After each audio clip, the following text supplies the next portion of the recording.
क्षीरसमुद्रराजतनयां श्रीरङ्गधरमेश्वरीं दासीभूतसमस्तदेवतां गोविन्द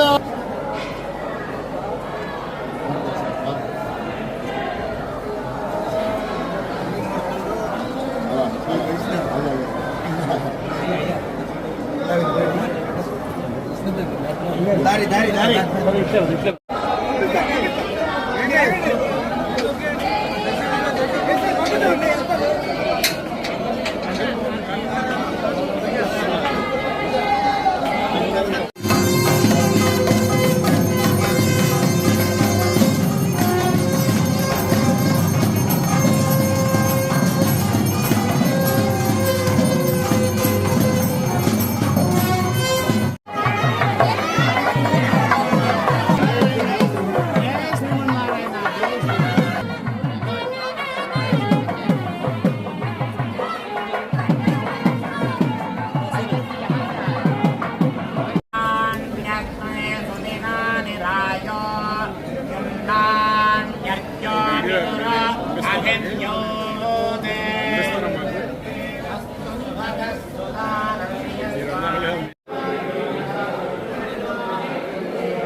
శ్రీ వరహాలక్ష్మణ స్వామివారి నిజరూప దర్శనం చేసుకున్నారు విశాఖ శారదాపీఠాధిపతి స్వరూపానందేంద్ర స్వామి.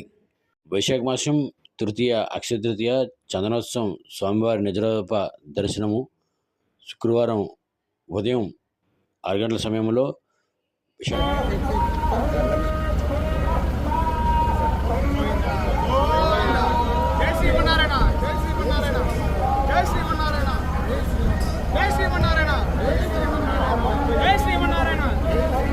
ఆల్రెడీ గారు సార్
దగ్గర 50 సంవత్సరాల నుంచి వివాదంగా ఆగిపోయిన రోడ్లు ఏవైతే ఉన్నాయో సింహాద్రి అప్పన్న దగ్గరికి రావడానికి మెయిన్ రోడ్లు ఏవైతే ఉన్నాయో అన్నీ చాలా వెడల్పు చేసి నిజంగా ఒక ప్రాకారంలాగా ఈ రోడ్లని ఏర్పాటు చేసి భక్తులకి ఇక నుంచి ఏ రకంగా సింహాద్రి అప్పన్నకి సందనోత్సవం కానీ గిరి ప్రదక్షిణం కానీ ఎటువంటి కష్టాలు రాకుండా ఏర్పాటు చేసింది ప్రభుత్వం.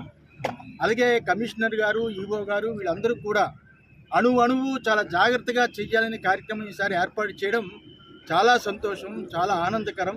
ఈసారి చాలా అద్భుతంగా అన్ని ఏర్పాటు చేశారు. భక్తులకి అందరికీ బ్రహ్మాండమైన దర్శనం అవ్వాలని మనస్ఫూర్తిగా భగవంతుడు కోరుకుంటున్నాను.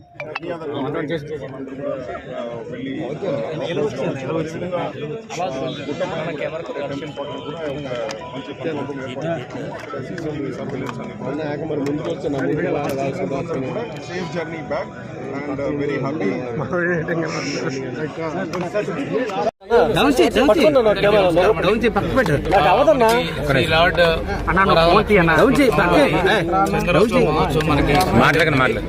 ఆల్రెడీ మనకు కార్యక్రమాలు బిగిన్ అయినాయి. మనకు ఆల్రెడీ మనకి విధిగా సాంప్రదాయంగా ధర్మకృత ఫ్యామిలీ వారి దర్శనం కూడా అయిపోయింది. అలాగే మనకు శారదాపీఠం వారు, తర్వాత జుడిషి వారు కూడా, అలాగే సామాన్య ప్రజలు అంటే మనకి 300 ఫ్రీ టికెట్ కానీ 300, అలాగే 1000-1500 కూడా సజావుగా సాఫీగా మీరందరూ గమనించారు. బయట మొత్తం అన్ని స్కానర్లు 10 చోట స్కానర్లు పెట్టాం. ప్రతి చోట కూడా టికెట్ చూసరావడం జరిగింది. ప్రతి టికెట్ కూడా హోలోగ్రామ్ పెట్టడం వల్ల ఎటువంటి రీసైక్లింగ్ లేకుండా ఈసారి మొత్తం కూడా ఏర్పాట్లు చేయడం జరిగింది. ప్రస్తుతానికి చాలా సజావు జరుగుతుంది. బస్సులు కూడా స్టార్ట్ అయినాయి. అలాగే అన్ని వెహికల్స్ కూడా ఫిట్నెస్ తీసుకున్నాం. నిన్న ఈ మధ్యాహ్నం మేము డ్రై రన్ చేసాము. 100% వెహికల్ ఫిట్నెస్ వచ్చింది. అలాగే షిఫ్ట్లో మారే డ్రైవర్లు కూడా ఆర్టీఓలు, మోటార్ వెహికల్ ఇన్స్పెక్టర్లు వాళ్ళకి బాధ్యత ఇచ్చాము. వాళ్ళే తీసుకొని వచ్చి ఆ వెహికల్ ఎక్కించుకునే బాధ్యత కూడా వాళ్ళకి ఇవ్వడం జరిగింది. అలాగే మనకు జీవీఎంసీ తరపున మీరందరూ తెలుసు, వాటర్ పాయింట్లు కానీ, బటర్ మిల్క్ పాయింట్ కానీ, అలాగే శానిటేషన్ కానీ, అలాగే మనకు టాయిలెట్ పాయింట్స్ కానీ కమిషనర్ గారు, అడిషనల్ కమిషనర్ గారు వాళ్ళ సిబ్బంది పూర్తి స్థాయిలో సెట్ల ద్వారా సుమారు కొన్ని 100 మంది ఎంప్లాయీస్ ను కూడా డ్యూటీ పాస్ వాళ్ళకి ప్లేస్ చేయడం జరిగింది. అన్ని కూడా సజావుగా జరుగుతున్నాయి. అన్ని పాయింట్స్ కూడా ఆన్ అయినాయి. అండ్ పబ్లిక్ కూడా అన్ని కూడా their expressing their satisfaction on the all arrangements made on the. ప్రస్తుతానికి మనం 1500 కూడా స్టార్ట్ చేయడం జరిగింది. సో యాజ్ అండ్ వెన్ వచ్చిన వాళ్ళని వచ్చినందరూ కూడా పంపించడం జరుగుతుందండి. అలాగే కమాండ్ కంట్రోల్స్ కూడా పనిచేయడం స్టార్ట్ అయింది. ఎంప్లాయీస్కి ఏ ప్రాబ్లం ఉన్నా కానీ నైట్ అందరికీ వాళ్ళకి మన వాట్సాప్ గ్రూపుల్లో ఆ ఫోన్ నెంబర్లు బోత్ ల్యాండ్ లైన్ అలాగే మొబైల్ నెంబర్ కూడా మనము అందరికి సర్క్యులేట్ చేయడం జరిగింది. ఒకవేళ ఎవరిని అడ్డుకుంటే కూడా ఆ కమాండ్ సెంటర్ కాల్ చేయమని చెప్పడం జరిగింది. మీడియా వారికి కూడా ఇన్ఫర్మేషన్ పాస్ అని చేయడం జరిగింది. అటువంటి సమస్యలు ఏదైనా ఉంటే మా దృష్టి తీస్తే కూడా ఇమీడియట్గా రిజాల్వ్ చేయడం జరుగుతుంది. By God's grace I think ఈసారి చంద్రోత్సవం అది మీ అందరి సహకారంతో ప్రాపర్గా పక్కగా జరుగుతుందని మేము ఆకాంక్షిస్తాం. 1.3 నుంచి 1.5 lakhs రావచ్చని ఎస్టిమేట్ చేస్తున్నామండి. అండ్ లక్కీలీ నిన్న కూడా కొద్దిగా వర్షం పడడం, వాతావరణం చల్లదనంగా ఉండడం కూడా ఐ థింక్ భక్తులకి కొద్దిగా ప్రశాంతంగా వాతావరణం కనిపిస్తాం. Thank you.